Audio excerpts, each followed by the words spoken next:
Welcome to M8-Bit. Hello everyone and welcome to M8-Bit, the pop culture podcast that's 6-bit's game show and a 2-bit pile of trash. My name's Sam Riley and I'm joined, as always, by Fareed Athman. Good evening, ladies and gentlemen. By Philip Cairns. Hello. And no David Hall because he's busy. Alright, we're going to go straight into our new game this week. We were going to play it last week, but we had some technical difficulties, which means some of the best answers have already been just cast into oblivion. So, the way you play this game is you take a game name, and then you get all the opposites of all the words involved, and these guys have to guess what the original name was. So, number 1, Close Laugh 3. Far Cry 3. Very Yeah, good. boy. Very good. Oh, he's already lost a point. I can't He's believe already it. lost the point that he just won. So that's 0-0. Right, yeah, congratulations. I went one whole week without saying it. So consider that your introduction to this game, and Faz was deducted his point for saying the catchphrase, yeah boy, which he is not allowed to say, because it's annoying. Alright, we'll start again.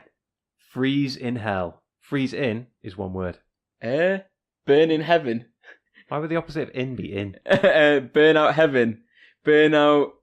Paradise, burn out paradise. Oh, Faz. And then you let someone else get it. Alright, number 3 or 2, whatever you want. Blue Life Infamy. What's the opposite of infamy? It's not quite. Some of these aren't. Red Dead Redemption? Red Dead Redemption. Oh, yeah. Right, number 4. Rise in, 2 words. Old Blackpool. Fallout New Vegas. Yeah, there you go. He's on a roll. Because, of course, as anyone who's been to Blackpool will know, it is the exact opposite of the glitz and glamour one would expect in Las Vegas. True. It's kind of the opposite in exactly the same way, though. It is, Like, yeah. it's all glitz and glamour, but in just a really grotty, dingy way. It's the same place, but Blackpool is like the Silent Hill version. Yeah. Right, touch up. That's one word. There goes the pleasure. Touch up, there goes the pleasure. Touch up, there goes the and pleasure. that's one word. Touch up is one word. Smackdown, Here Comes the Pain. Yeah. Ah. It also kind of sounds like a porno. Right. Light Bodies 2, Idiot of the Final Virtue. And let me remind you, words like the and of are never swapped in any of these games because it's. What was that? Light Bodies 2? Light Bodies 2, Idiot of the Final Virtue. I think I'm going to set this up for Faz. Do me a favour. Dark Souls 2? Oh, I can't remember. It's the DLC, isn't it? I can't remember It's what not it's called. DLC. It's the well, it might be the DLC, but it's the name of the What was the current last gen. It's the current gen re-release.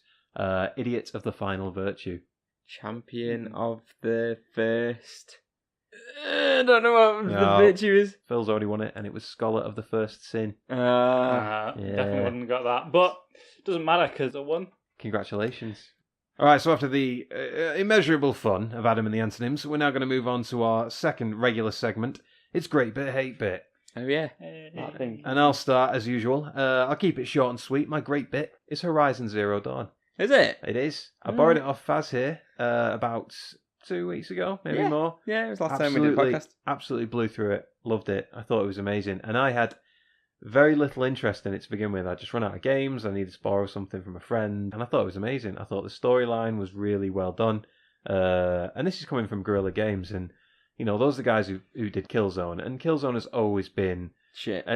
It's not been great. Yeah, it's always been a kind of poor man's sci-fi shooter. I had a lot of love for it as, you know, a PS2 gamer back in the day. But it's never really delivered it. They've gone for something a bit different. The way I think of it is like Black Hawk Down in space.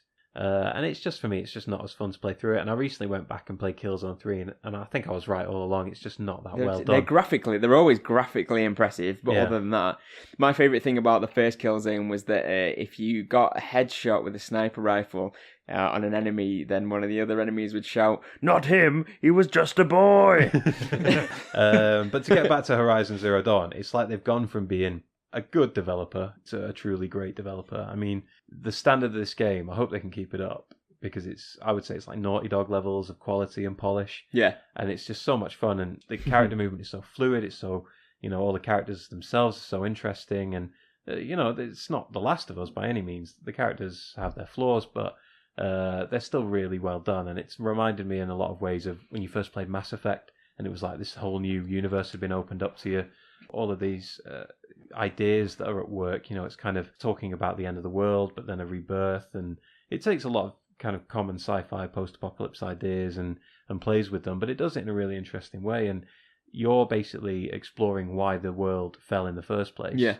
As a primitive living in the future. Yeah, I thought that was probably the most interesting aspect of the whole game. And then was figuring that out. Exactly, and the plot of how that happened and the twist where you find out what actually happened in the past, I thought was really well done, well acted, just really enjoyable. The only kind of regrettable part about it, I would say, was the last boss. The last boss was, they kind of just recycled the boss you'd already fought before. It was so shit. But I would say the only really regrettable part was the very beginning. The first character you interact with, I mean, you're playing as a child version of your character, Aloy. Rast, I think it's Rast, is your mentor. His dad, their kind of stepdad kind of figure. Yeah, and he's like a guardian in the wilderness.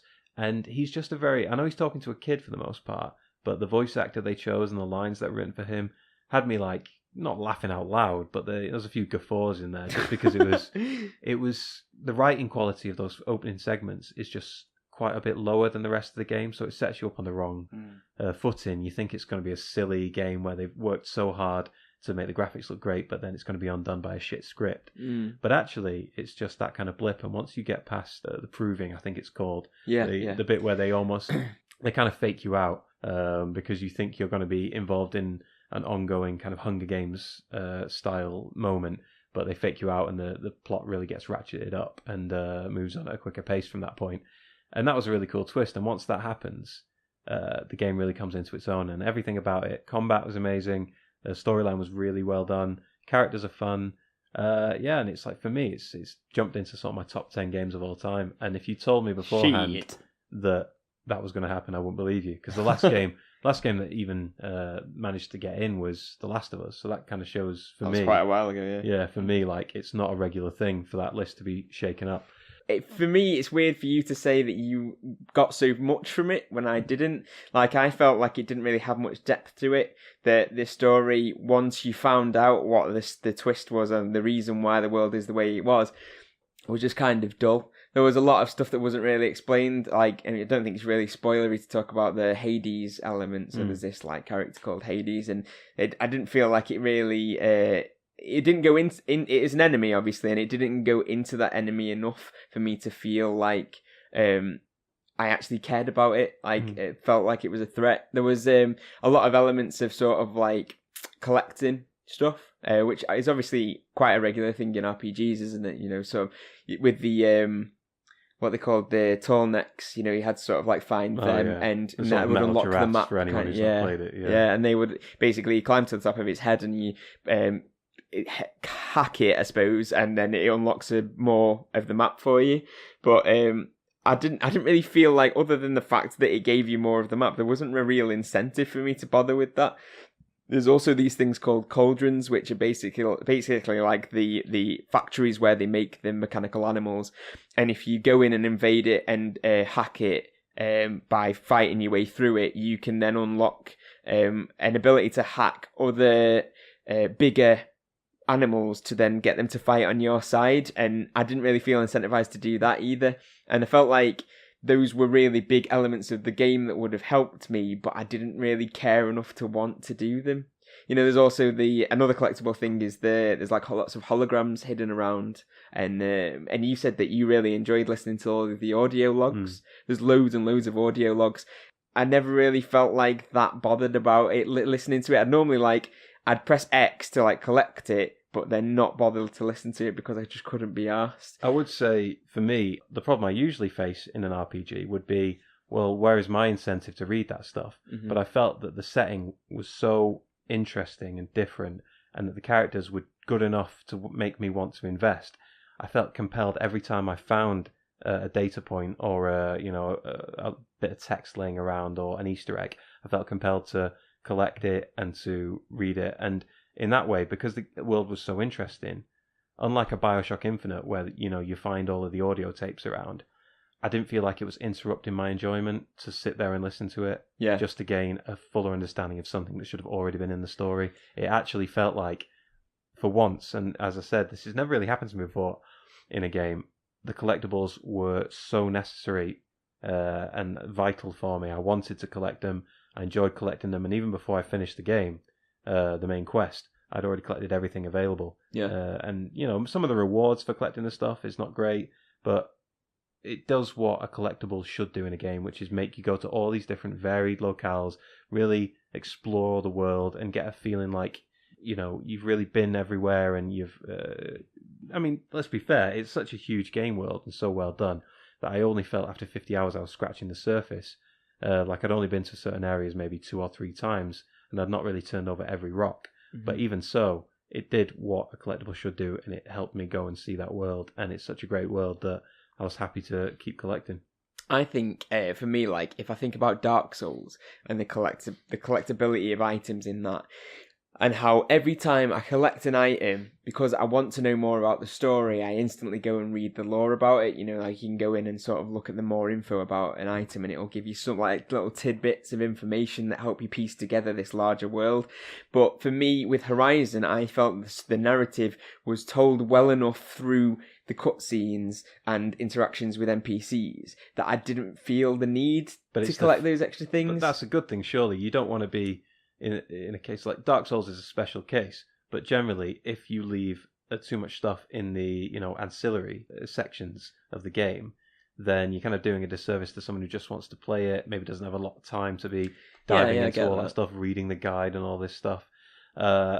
Usually a game should be intriguing enough that you want to then go and read all about it online. You know, when I finished Bloodborne, I watched like hours of videos on the lore of the land, basically because it intrigued me. Yeah. And I think that, as you just said, Horizon does a good job without dipping into the ancillary stuff, but it does an amazing job once you have all of that context and you have all of that extra detail, and some of it is somewhat important to the story, but a lot of it is just world building. Like you will find, you know, old notes that can range from anything from someone in an office in the old world sending a memo to an advertisement to, you know, a parking ticket, things like that, you know, and it just really adds a kind of sense of realness to what's going on, because essentially it is you could say it's like Terminator or the Matrix. It's how the robots went rogue and took over, but they managed to differentiate themselves in such a way and make it feel so legitimate. And for me, that just made it all the more enjoyable. And for such a big game, the quality of the lip sync and the facial animations is generally really good. Yeah. And it makes something like Mass Effect Andromeda look even shitter than people already think it was. Because, you know, this was a huge budget game. It was a studio that is tried and true, but not necessarily an amazing, you know, top level developer, or so it seemed. And then you play this game and everything comes together, and they knocked it out of the park for me. And yeah, I respectfully disagree with your opinion. I think it's well worth playing and maybe the game of the year for me. Well, I'm glad you enjoyed it, Samuel. All right, Phil, what is your great bit of the week? So my great bit of the week is a game that I bought off Steam recently called the Stanley Parable. Has anyone played this? No, but I've seen lots of stuff about it. Oh my god. It looks very Portal-like. Yeah, it is, basically. It's really, really good. So, it's built on the Steam engine, so like the same one that Half-Life and Portal were built on. And it originally started life as a modification for Half-Life 2 in 2011. And then it was remade in 2012 as a sort of standalone game, but using the same engine. So the premise is that Stanley is just like a mindless drone, and he just sits at his desk every day, and the computer screen tells him to press a button, and he presses the button, and it tells him to press another button, and that's all he does all day, every day. And the game starts one day. Stanley's in work. He's been there for an hour, and nothing's appeared on the screen. So he goes to find out where everyone's gone because there's no one in the office. But it's all been narrated, and it's all, the humour's all very sort of that like kind of silly, absurd Portal style. Like very self-aware kind of stuff, isn't it? Yeah, basically. So the narrator's sort of telling you all this, and he says, so Stanley goes to find if his colleagues are in the meeting room. So you walk out of the door, and he's like chatting away as you're doing it, and then you get to a couple like doors, one on the right, one on the left, and he says, and then Stanley took the door on the right.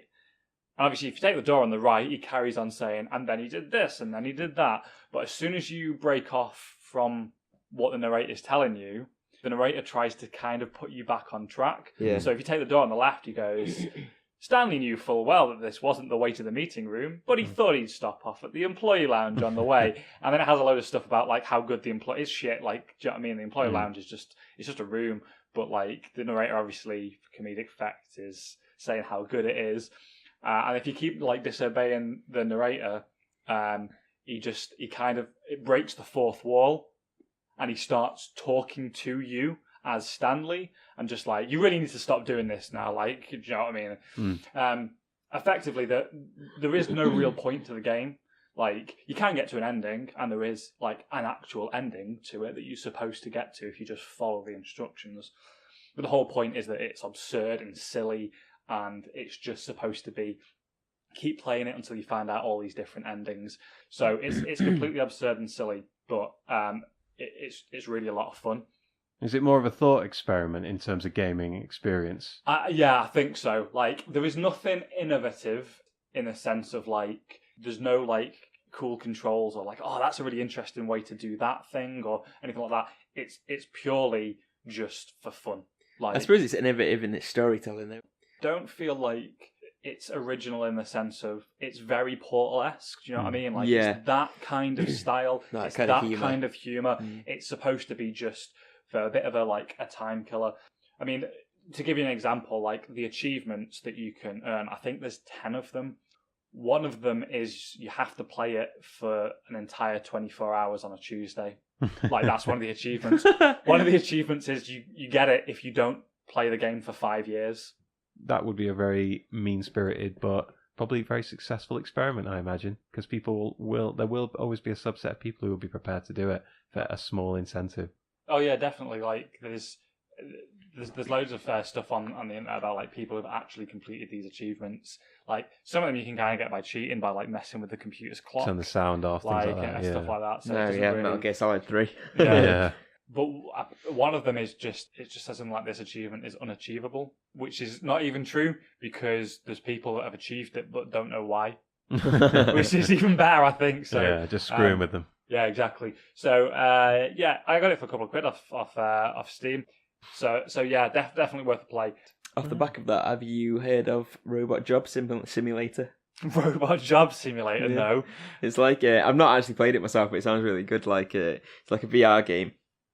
Where it's like set in the future and you play a robot. But I think the premise is you basically go to a museum for robots. Like, you know, like the world's got to a point where it's past humans, like humans don't exist anymore. So there's this museum that's like about humans, where robots can go and learn about like human life. And they're like, you basically have to play out jobs that humans would have done, but like the robots take everything like ridiculously literally. So like there's like a job, I think is an office simulation, and like there's a bit where you have to burn a CD, so you have to like put butter on it and put it in a toaster. I think so. Yeah, that one sounds like it's right up your street, Phil. Excellent. You say it's VR though? Yeah. Oh, can't play it then. Just invest an extra £1,000 in your computer and you're good to go. Right, so Faz. My great bit was going to be Spider-Man Homecoming because I watched it again, and Can't have 3 weeks of Spider-Man. yeah, no, but it was really good. So, but yeah, I watched Dunkirk in IMAX in 70mm. Manchester Print Works, and it was really good. I mean, I suppose I always go into every Christopher Nolan film expecting it to just be flipping amazing, and I was kind of let down by The Dark Knight Rises because there were some pretty stupid bits in that you weren't film. the only one. But, you know, Interstellar was awesome. And then I went into Dunkirk expecting the same. It was very different. And I think there were certainly a lot of points where I started to think that maybe it was a little bit more boring than I was hoping. But then something would happen that would just pick it back up again. And then like the end of it was so emotional and so sort of powerful in the message that he was trying to get across that... I definitely came out like that was really good.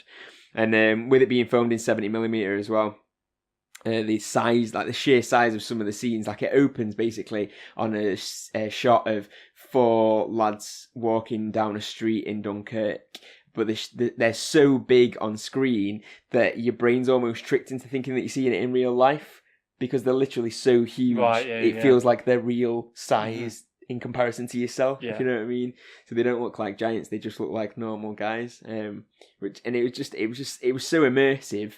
One weird thing about it is that essentially the soundtrack doesn't stop at all for the whole film. Like there's music for the whole. I don't know how long it is. Like say if it's 90 minutes, there's music for literally like 88 minutes of it. Oh, really? Which is really weird. Like it feels like a music video. There surely can't be very many films that have done that. I can't think of any one. off the top of my head. Yeah. Like, Now, are we just talking about kind of ambient noises at some parts that have been worked into a kind of score, or is it actual scored music? No, for it's the whole like thing? full on Hans Zimmer, like the whole film. It's Oh, pretty. right. It's weird. It's weird, and it took me a while to get used to it. But and I kept thinking, like, do I like this? Is this a good thing? But I think it was good. And the way that the film was produced, it's quite artistic, and it's quite unorthodox in the way that it puts a narrative together.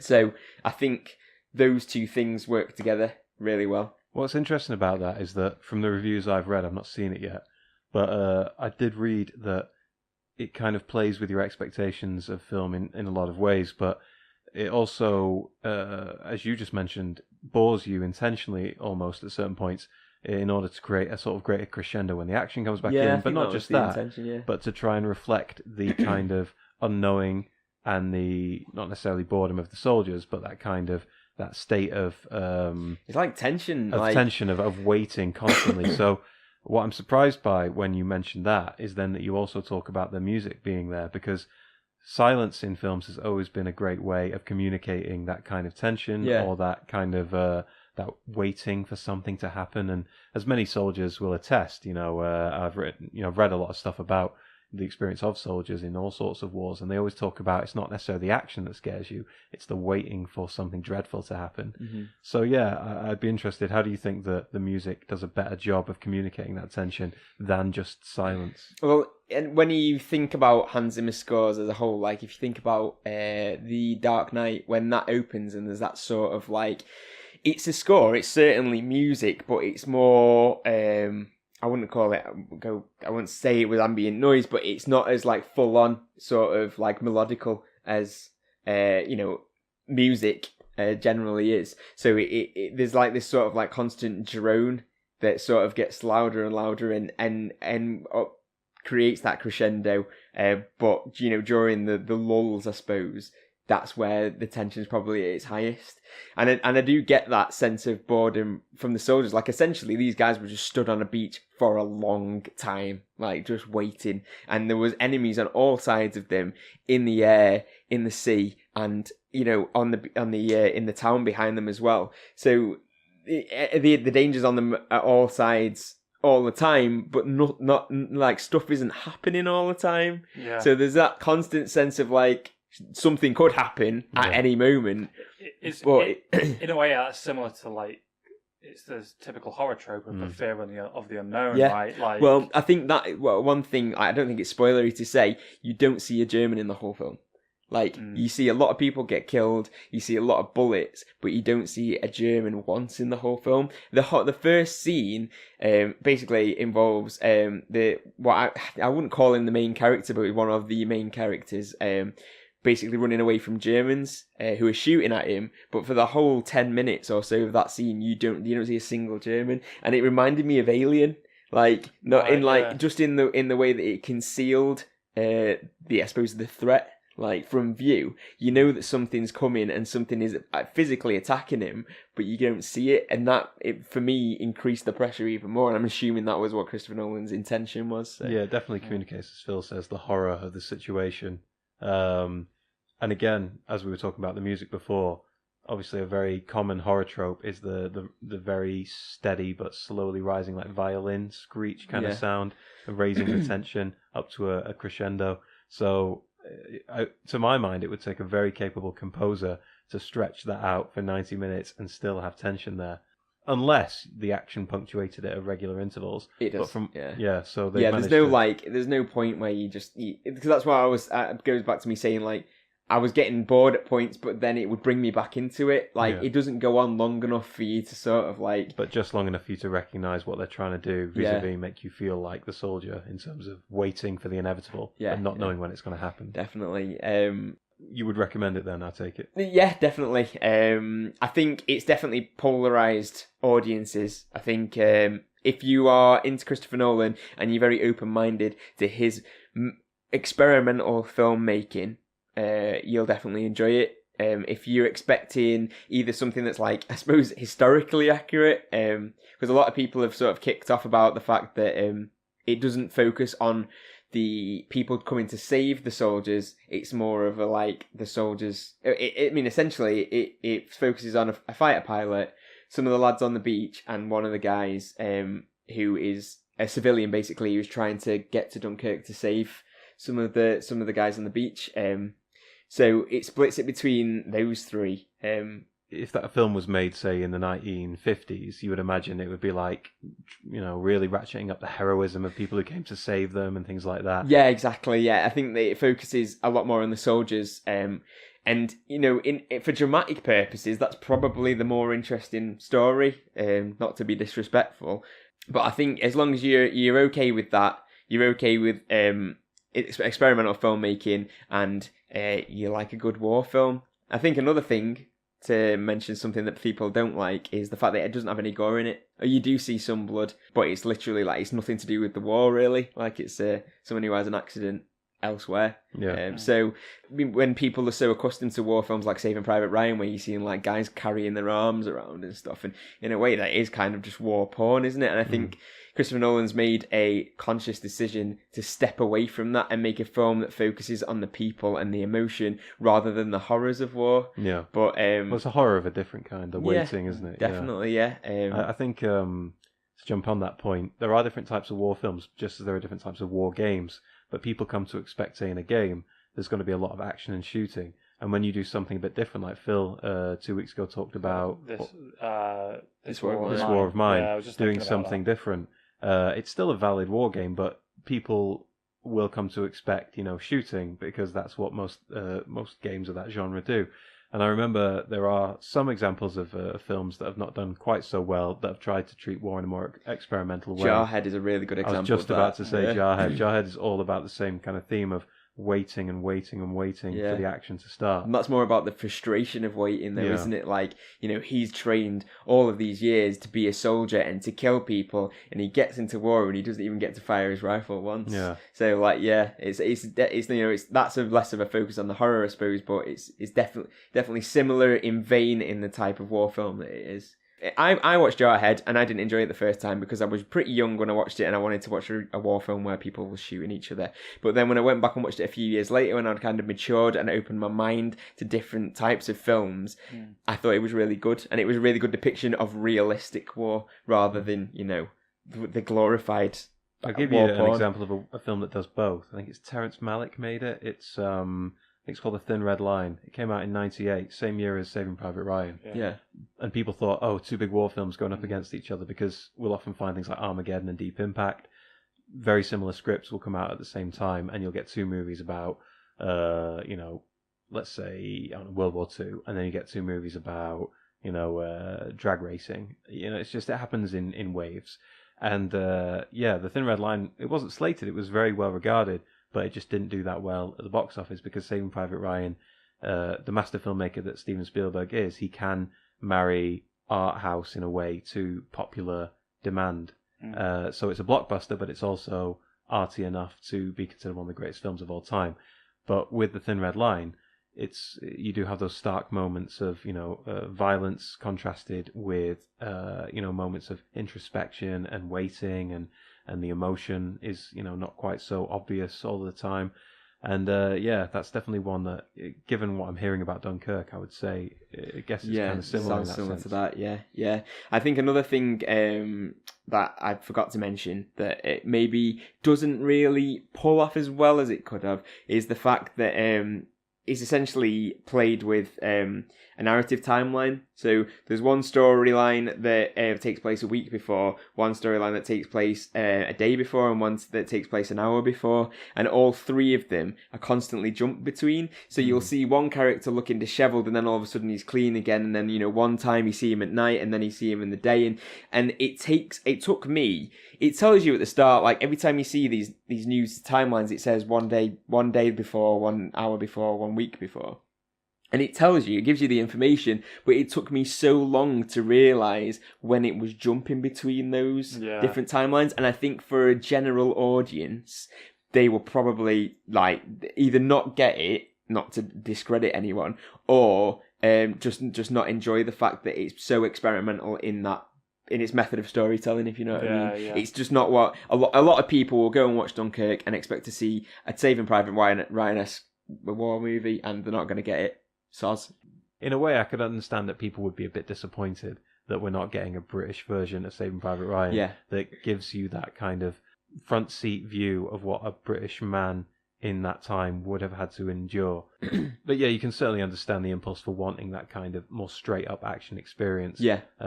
Without it being disrespectful. Yeah. So it's I get that, and I know that there's definitely a demand for that.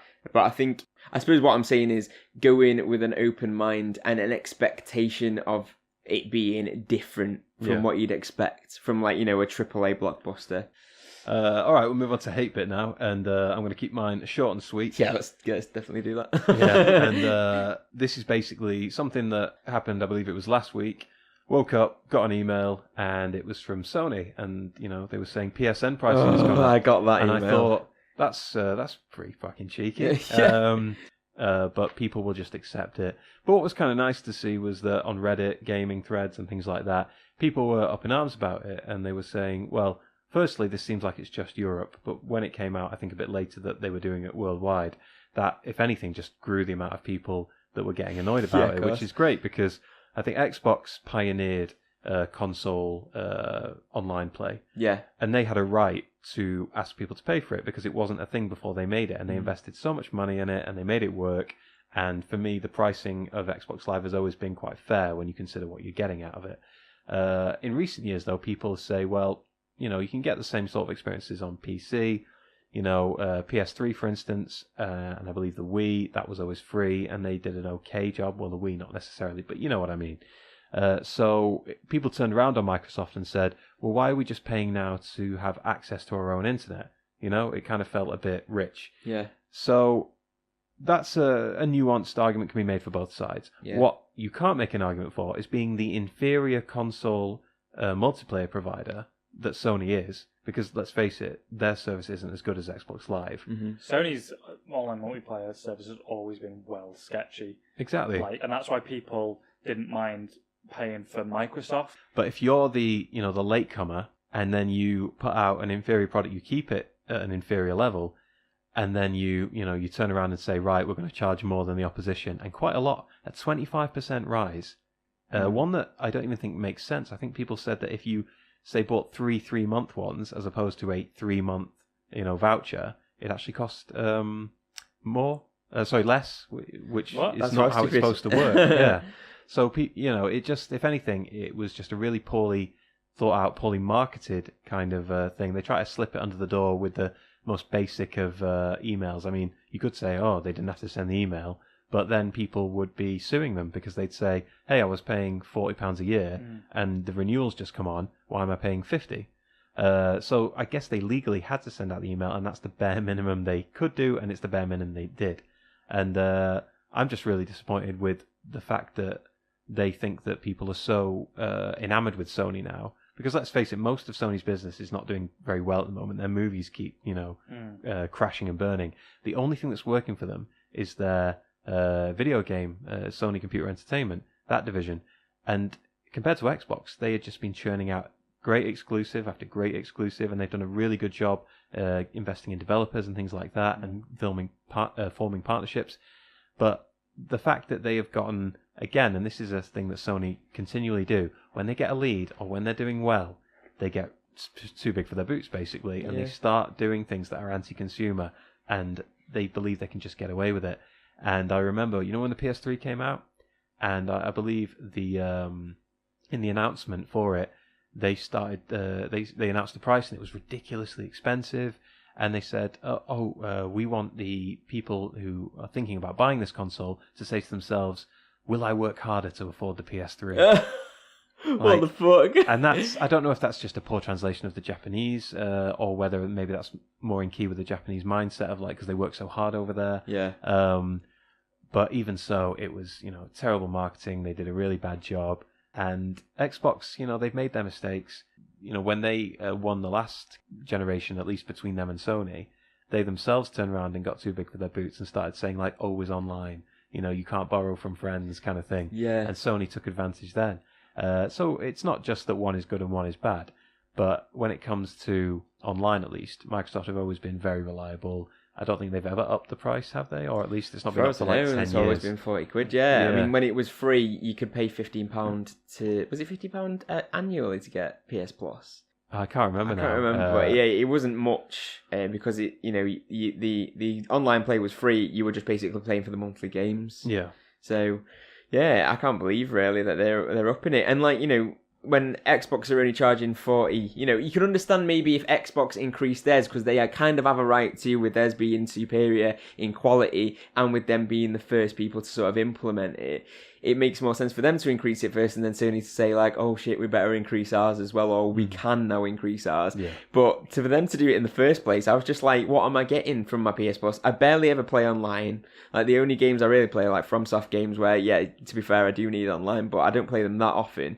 And the games I get from my PS Plus subscription for free are never that great, and if I bought them, they wouldn't be that expensive. Yeah. So I just, it really, really pissed me off to see the price increase. The thing is, it opens the door now for Nintendo and for Microsoft to say, well, if they're doing it, we'll do it as well. It too. Yeah. And that's the new standard. And I think most people, the reactions I was reading, of course, you're never going to go into a thread like that and be like, I'll defend them. I think it's a great service because, you'll get shouted down. Yeah. So it wasn't necessarily representative, but I think in general, most people would be against it for obvious reasons. And some of the things that they were saying were things like, I'm already paying £40. I'm not really getting value for money. I'm already thinking, am I going to stop, turn off my auto renew? And then they pull this. It's like they're asking to lose a lot of customers. And it just, to me, it looks like bravado. It looks like they've gotten such a lead in this generation because Nintendo have not really, they've come out the gate so slowly with the Switch and they had such a bad time with the Wii U that they're not really challenging. Even on their own terms, they're not really challenging at the moment. And then Xbox has fallen away so magnificently this, last year or so that, they feel like they can get away with anything. And it's such a shame. But it is, like you say, it's a 25% increase annually overall. It's not necessarily the money, though it will be for some people. It's more the spirit in which they've done it. Yeah.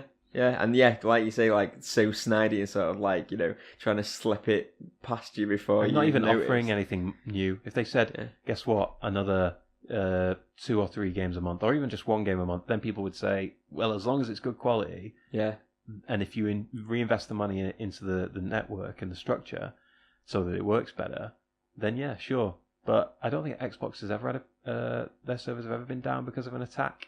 Yeah, I've never had my credit card details exactly, stolen. But I've had my stuff taken off PSN, so they may have turned the corner after that. But they're still the company that allowed that to happen. Yeah. They're still the company that have only just come into paid for online, essentially.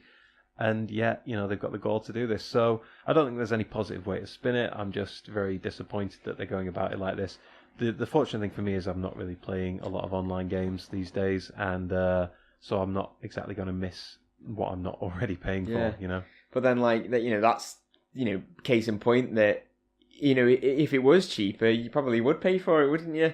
Yeah. But you don't care because you don't use it that often. So yeah, it's just a very bad marketing decision on your part. I was going to say on my part. I mean, in my opinion. So anyway, we'll unless anyone has anything more to add about that, we'll move on to Faz's hate bit of the week.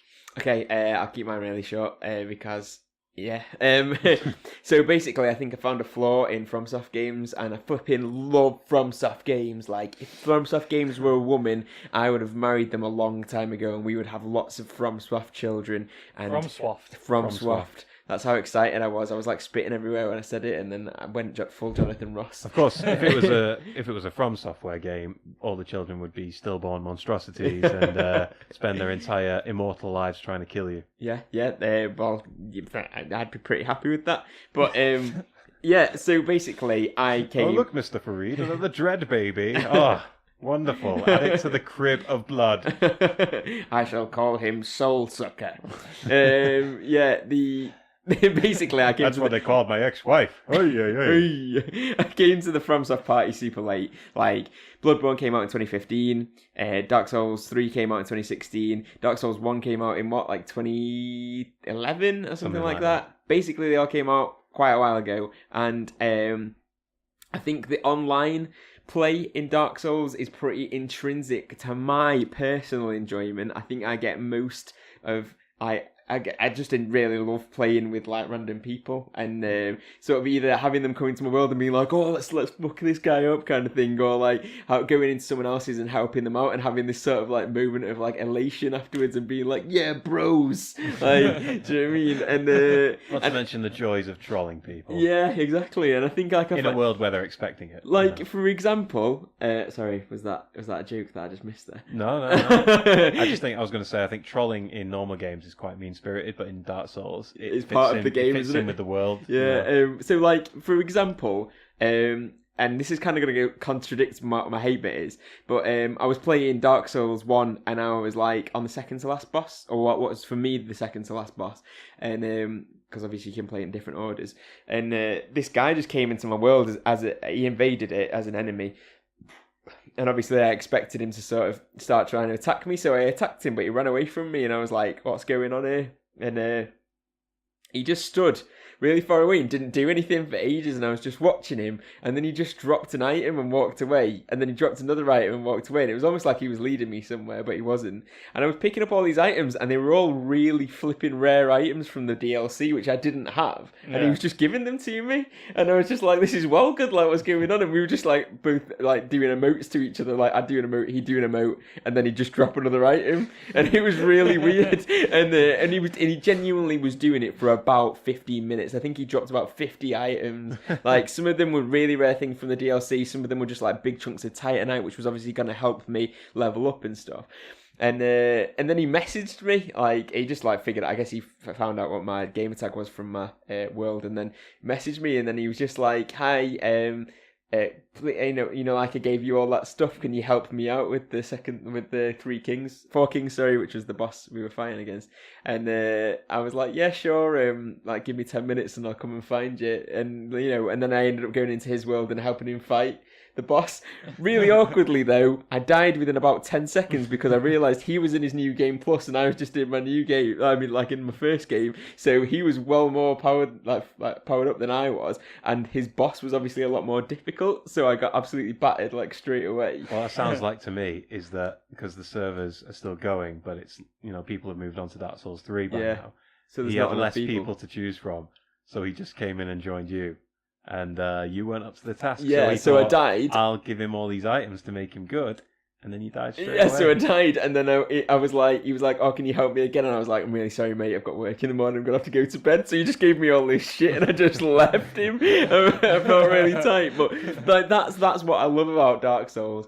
And but because I've come so late to the party, no one's there anymore, and I'm playing Bloodborne at the moment, and I'm in a few, like, some probably hardcore fans would be like, oh, you should be doing it on your own anyway, but, like, there's a few bosses that I have found rather difficult, and having the option of calling someone into my world to give me a hand would be nice, but because no one's playing it anymore, even though it's only 2 years, I was outside a boss at Castle Canehurst, the one that you hated. What was he called? The Martyr Ligarius. Yeah. I was waiting outside, ringing my bell for 15 minutes, and one guy came in, and then all he did was run in the opposite direction and fall off the roof. It's like, all right, I know what I'll do. I'll like go into the world of a guy who's desperate for help and then just kill myself. To be fair, if the choice was between a hilarious drop off a building or fighting Master Ligarius or whatever his name is again, Martyr Ligarius, I think I would be doing that as well.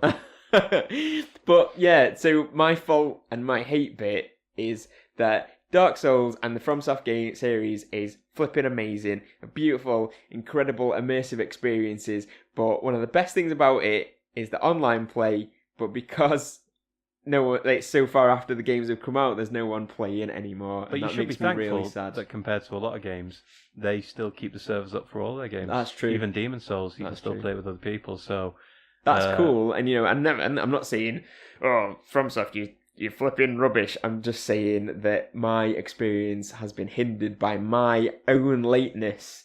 I think the moral of the story is, if you want to play a game and experience it in its fullest, probably play it when it comes out and not like... But there's Although plenty to is recommend Is doing the that opposite. true? Because if you want to play a game in its fullest and at its best, these days, you've probably got to wait a little while till after it's come out, because no fucking studios release actual finished games. Especially Yeah, the server. that's a good point. The servers will be overloaded at first, and the patches will improve the base quality and content of the game. So maybe the best time to jump in for a multiplayer game is a month or two after. The best for a single player is probably wait for the Game of the Year edition. Yeah, good points. Good points. So that was a great bit, hate bit this week. Now we're going to move on to Pitcher-Palooza, which we debuted last week. We're going to rush through this because we're running out of time. Because it's past my bedtime. So if you didn't listen last week or you're not familiar with the idea of Pitcher-Palooza, essentially we have these guys pitch a game to you at home or to each other that they've never heard of before, and they just have to do a best guess, really, and make it entertaining. So hopefully, while we're setting this up, you guys can come up with one or two games for me in return that I haven't heard of. But we'll start with Phil. And Phil, we are going to say the game Troll and I. You have 60 seconds now to pitch me the game Troll and I. Troll and I. Okay, so this one, probably because I've been playing a lot of not actual games but more experiences. This is an interactive story between a troll and yourself. The troll, and me, obviously, and me personally. Yeah. The troll lives under a bridge, obviously. Let's not insult the intelligence of the audience, Phil. We already know this stuff. Come on, get to the meat of the story. Okay, so effectively, you meet the troll, and it's just like an interactive story about how you first start out. Not really liking the troll, because even though it lives under a bridge, and you're probably now thinking of an actual fantasy troll, it's just an internet troll. Lives under a bridge. The twist. Then you and So it's the just troll... a neckbeard. Yeah, it's just a neckbeard, but then you fall in love with the beard on the neck, and it becomes a bit absurd. But Is there a mini game where you have to maintain that love affair? Yeah, effectively. Yeah. There's a bit where you have to work through an argument because you spill Mountain Dew on his Magic the Gathering cards. I see. Well, there's your minute. I'm going to say there's a high chance that game already exists in some form as a dating simulator in Japan. Neckbeard simulator. Yeah. Wow, so exotic. Yeah, pretty good. I thought you were going for kind of bland fantasy, but turns out it was a Shyamalan-esque twist. Yeah, definitely. Shyamalan. So what's the actual game? It's just it's kind of a budget title in which, you're co-oping with this troll creature, and you're like a little boy. I think something like that. Right. That sounded like its own Pitcher-Palooza, yeah? Yeah. But it wasn't. I'm constantly in Pitcher-Palooza mode. All right, Faz. So your game is going to be the game... Ooh, we might do two each here, because some of these are pretty good. Your game is going to be Windjammer. Windjammer. Go. So essentially, Windjammer is a game about the digestive system, and basically I'm already sold. you play a creature known as a windjammer that basically stays within the lower rectum, like the area between the colon and the anus. And you play. It's kind of like Tetris, where essentially you have to, there's like blockage coming down, and you have to try and turn it and move it so that it blocks the rectum area, Right. stopping basically from the top of the screen down, there's this wind that's like gradually coming towards you, and you have to create the lines that then stop the wind from coming down. Right, okay. So the more consecutive lines that you produce from the falling debris, the more points that you get. So it's like the opposite of Super Breakout. Yeah. I see. You're placing stuff in the way rather than breaking it. And do you win when there's so much wind in this person's intestines that they just They explode, from the You head. could make it realistic, and you have it how like a beached whale blows up. Yeah, and then just all the blood and Not guts that just, realistic, pouring away. but somewhat realistic. Yeah, and then that's Is the this a reason why VR you're doing game? this is because you want to escape, like that you are basically stuck in this person and you want to escape. It's essentially like a tapeworm. Or like that South Park episode with Lemmy Winks. Lemmy Winks. Yeah. Yeah, exactly like that. So yeah, it's basically a constipation simulator. Yeah, that's what it is. But with the end goal of killing the person when you're inside. I see. Yeah, Fantastic. is that my minute? Yeah, that was well beyond your minute. Yeah, I always remember hearing something. I think it was from Botchamania, which is a piss take wrestling series on YouTube, and it's just a clip of an Australian man going, "A windjammer is the agonising scream of a trapped turd." I think he was dressed up like this was from like the 80s, but he's dressed up like a sort of is it Nigel Thornberry? Yeah. You know, yeah. that kind of like hunter. Yeah, that kind of hunter looking thing. I have no idea what the context is, and I also have no idea what the game Windjammers is about. But yeah, That's exactly how I described it. Yeah, maybe it is. All right, has anyone got one for me? Green Dog. Is that a real game? Yeah. Green Dog. All right. Are you ready with the minute? Yeah. I've got a timer on my phone, I'll get a timer for you. And go. All right. He's just your average household dog, right? One day, his owner dies. Yeah. And guess what? His owner was working on this kind of botanical research project, not unlike a kind of poison ivy. And the dog takes up the research because it's super intelligent. I forgot to mention that. And this super intelligent dog, it tries to take over the world with plant life and tries to reseed the earth. Kind of like Dave the Triffids. Kind of like that, but without the plants eating people. But the dog would be commanding the plant life. And yeah, maybe he would be taking like revenge Plants on an vs. earth that Zombies. didn't care. Possibly, yeah, Well, but with dogs. Yeah. I mean, a lot of things you're referencing, I'm just being kind and saying, yeah, like that, but not like that at all. Completely different. I'm just trying to help you, man, but no worries. I don't need help. This is A Dog's Life meets Poison Ivy from the Batman series, but the dog is like your Poison Ivy, what's the word? Ward, in the same way that Robin is the ward of Batman. And once she's dead, you think she's dead, she might come back later in the game. You are basically an eco-warrior dog, and and you want to gain revenge for all the injustices perpetrated against animal and plant kind. That sounds good. That sounds like a minute. Yeah. Yeah, that was just over a minute. Good stuff. Fantastic. Yeah. Right. Play that game. Green Dog was actually a Sega Mega Drive 2D side scroller, as pretty much all Sega Mega Drive games are. But you play a surfer dude called Green Dog. I see. Yeah.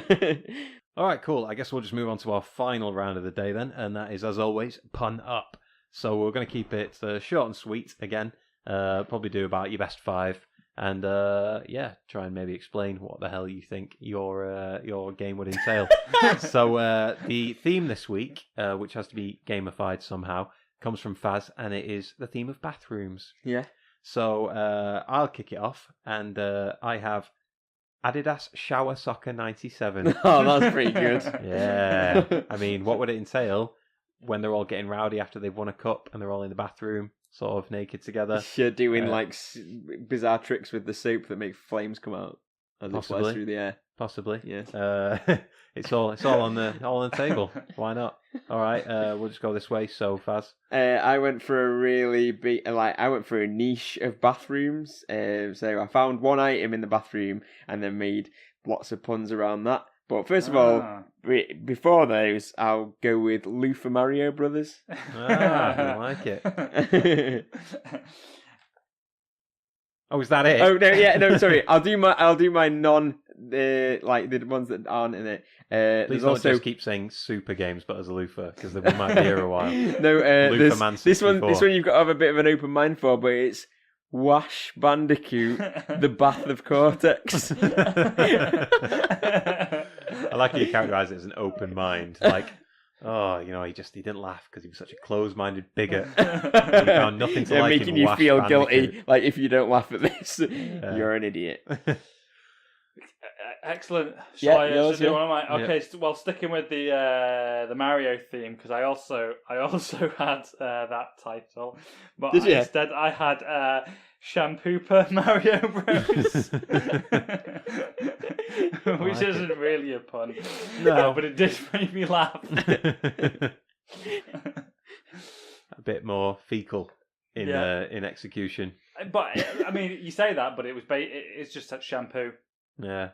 But pooper. Shampooper Mario Bros. Yeah.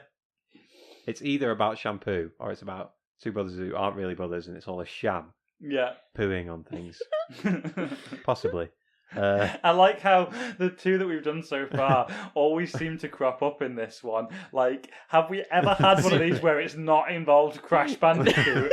And I'm pretty sure we've had Super Mario. But I always make a times. point of actually. It's one of the first games I go to as well. I, just couldn't get anything I was with thinking that one. about last week when you said Super Mario Bros. And I was like, I realised that it kind of doesn't work because it would be Super Mario, but yeah, I guess it works. Yeah. Doesn't it? I was just thinking of the title because I was like, it's Super Mario Brothers. So like, I was thinking too much into it. Yeah, Continue. you may have. Your turn, Sam. All right, so my next one is this is a World War II game that was on Steam. It's Bidet of Defeat. I like that one. I was quite proud of that. I may have blown my load already looking at the ones that are left, but yeah, quite You like haven't that. got to. Right, so like I was saying, I decided to go for a very specific theme, which is just poo related. So we've got.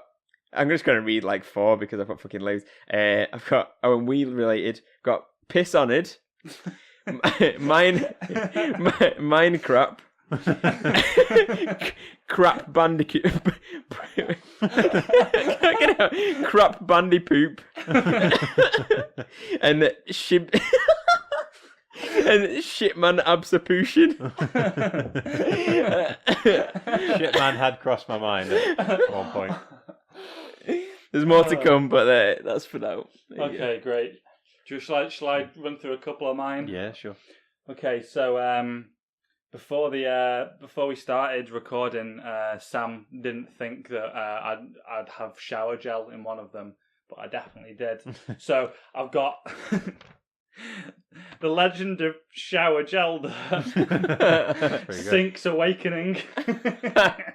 I'm just going to say right now that one of mine that I didn't include, and I've forgotten to write it down, would have been a sink to the past.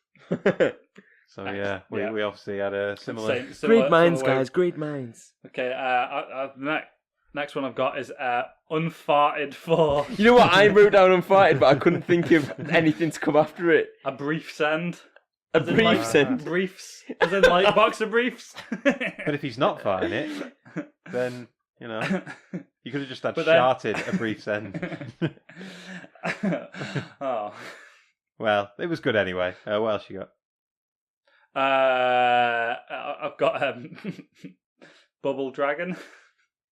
What? What's that? Double Dragon. Instead of Double Dragon. Right, yeah. Yeah. So you get Bubble Bath. Yeah. Or Bubble. All right, I've got one more really shit one. So there's a mobile game called Toy Story Smash It. So I'm just going with Toilet Story Flush It.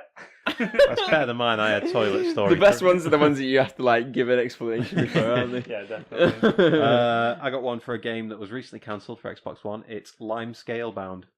Haven't they just reintroduced it? Have they? They Yeah, I'm brought it pretty back. sure they said they're gonna. I Yeah. see. Well, then that Lime Scalebound is more relevant than ever. It's on point. It's on message. Right, what's your next one first? I'm just going to tell you all the rest of mine. Okay. Was that your last one? No.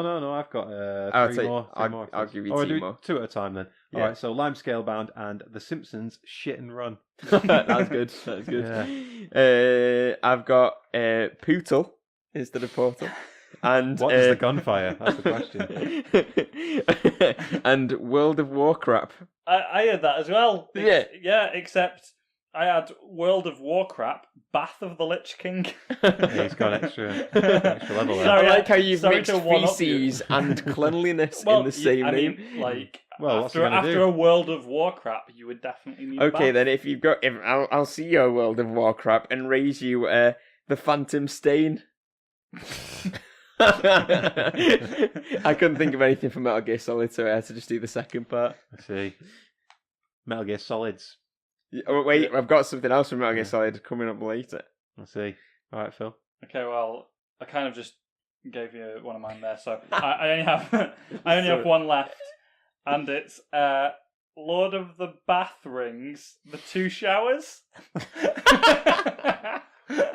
What the fuck's a bath ring? Yeah, what is You a know, bath like, ring? you know, like when you get that scum ring around your bath after you've like been in it and not washed it for days. That's a term that you've made up. The old scum ring. Like maybe maybe I made it up just to get something in the first bit, but I still see. enjoy the Two Showers. It was good. I'll tell a lie. Part of it was good. So my final two, I'll just get them out of the way. Oh, sorry, one of them was Toilet Story 3. Mugged off. My final one was just a Tiles HD, which is like Trials HD. But it's you're trying to lay tiles, but the physics are all over the place. And it's really hard to get them down. My last two are, well, I've got three actually, bonus one. Shites of the Old Republic. Ah, excellent. And Can't believe I didn't think my favourite one, Call of... You could have had Shites of the Old Republic toilet. Oh, why did I miss out that? This one made me laugh like for far too long ago when I wrote it. Call of Pooty, Black Plops. and your bonus one is just Solid Snake because it reminds me of a poo. Well, that was riveting. I think my favourite one is definitely Call of Pooty. Black Plops.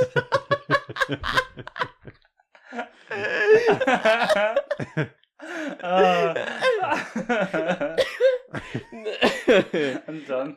Yeah. It's all of him. And on that brown note, shall we say? Yeah. That's it for this week. So thank you as usual to Phil and to Faz. Thanks everyone. Thanks everybody. I am Samuel Riley, your host. Goodbye until next time. Au revoir.